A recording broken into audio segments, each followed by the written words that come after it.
Concours de minimis, nocif au développement de l'enfant, je pense qu'il y a deux aspects. Il y a l'aspect concours et il y a l'aspect minimis. C'est-à-dire que, pour commencer par le second terme, je pense qu'effectivement, on est là, dans cette idée des minimis, dans quelque chose où, au fond, l'enfant serait une sorte de mini-adulte. Tout serait un peu comme chez l'adulte, mais en plus petit.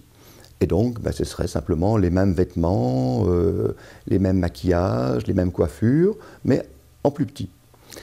Alors que je pense qu'on est vraiment là dans un registre extrêmement différent, où pour l'enfant, la question de ce qu'on pourrait mettre sous le registre de la sexualité est extrêmement différent de ce que c'est chez l'adulte,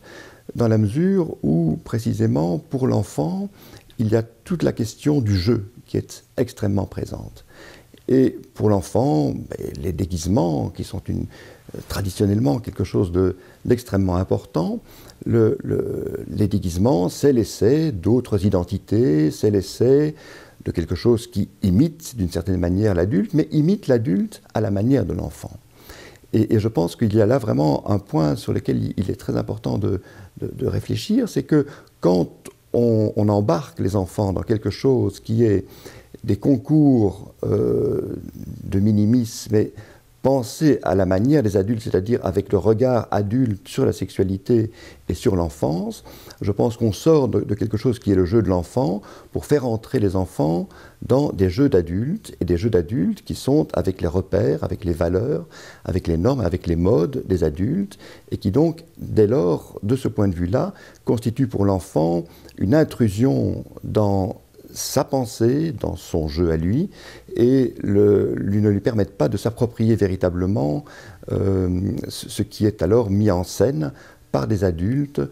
au niveau des enfants. Et alors l'autre aspect des choses, c'est l'aspect concours, c'est-à-dire que c'est faire rentrer les enfants, et évidemment, ça n'est pas très difficile de les embarquer là-dedans, puisque toute cette société est quand même très très fort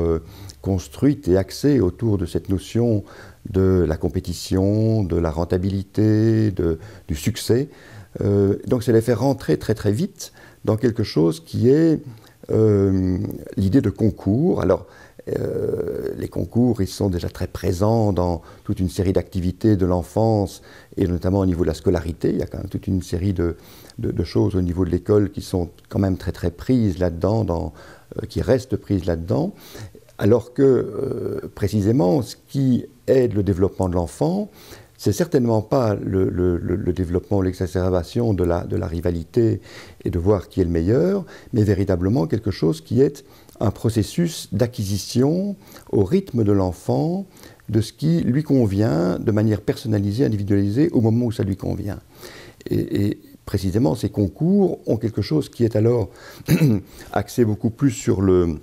la définition d'une norme, la définition de quelque chose que tout le monde devrait faire à peu près en même temps et de la même manière, et le mieux possible. Et donc je pense qu'il y a là quelque chose qui va à l'encontre de la manière dont on peut favoriser le développement de l'enfant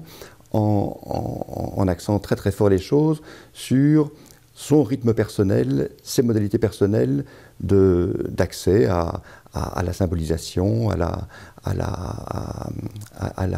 la culture et aux représentations.